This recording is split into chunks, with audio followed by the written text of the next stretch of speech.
Okay, so with these pushing it out at an angle, it's now freestanding. I don't have the awning staked out. This is the awning material here.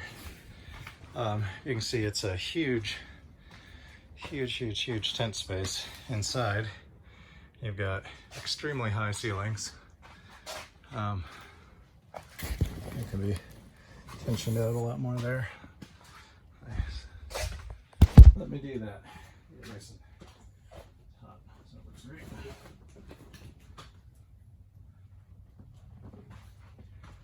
Okay. Well, just the way I have it pitched here, it's not going to be quite perfect because you're relying on some of the awning tension to really tension out this roof here. So, you know, it's fixed over here, and then when you stretch the awning out that way, it pulls the whole tent setup nice and tight. But you've got your two bed areas here, and then this area here I like a lot.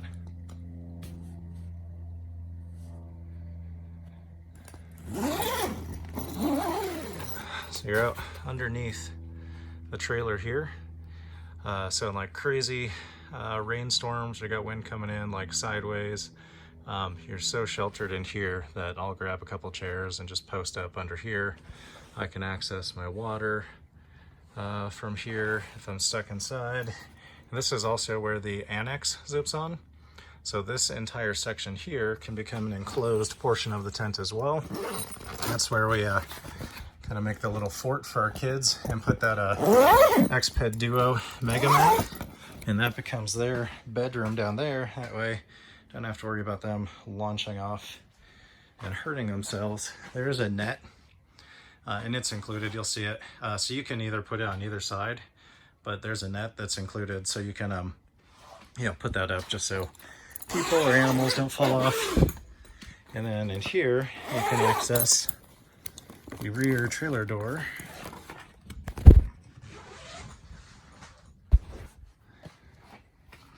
Through here. I love this latch system because it just seals the thing up so tight. So lift that up, fold it down, undo each of these.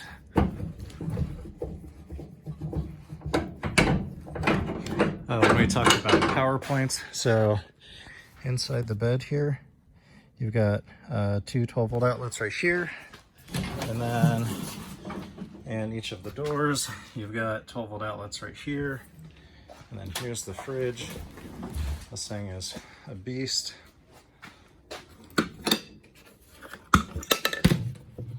So tons of storage in this thing. We've also got the Dometic CF50, and you know, it feels like it's about twice as big. So this is the 80 liter. So, you know, 30 liters larger, but it definitely feels much bigger than that. And you can see this is the same attachment system as the kitchen. So this frame that this is sitting on is just hanging on the door on these little pegs. So you can just take this whole thing, lift it off.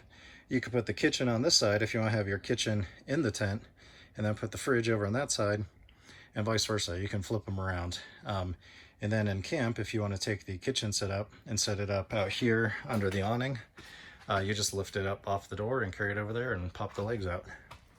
And then inside you've got a ton of storage. I still got some of my junk in there that I need to clear out.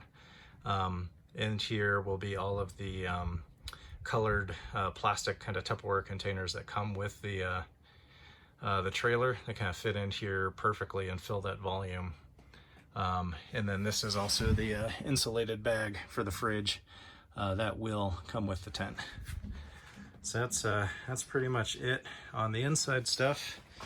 You can actually zip the door up and around so you can keep the fridge inside but still have the tent sealed up, which is awesome.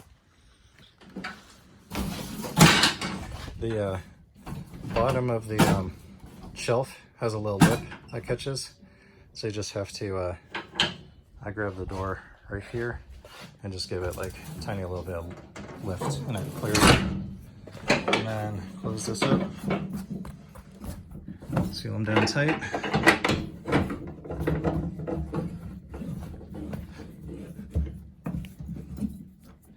A little extra latch, and that's it. And then, yeah, pack up is pretty much the same. I'll go outside here and just show you what the awning looks like. Here's the canvas care instructions. And then, so here is the awning. So you can see it's just part of the roof and it extends out. It's got, you know, a couple more poles to tension it out. So this is where I usually set up camp and cook area and stuff. When you're unfolding the tent, I actually forgot to show you this. If you flip the awning up, there's actually these two handles sewn into it. So when you're opening the tent, pull all the canvas out and then kind of flip the awning back onto the tent to expose these handles. And you can just grab these two sewn in handles and it makes opening it super easy. So that's kind of it on the outside. Let's see, the solar panel, you've got these two releases here. You can pull these down if you want to. If you want to fold the rack down further and then flip the solar panels out, so you can get, you know, better sun exposure. It does make the footprint of the trailer pretty big, so as you're picking a camp spot, just realize that, you know, as far out as that sticks, if you deploy the panels that way, they'll probably stick out just as far. So the whole thing becomes pretty wide if you fully deploy it.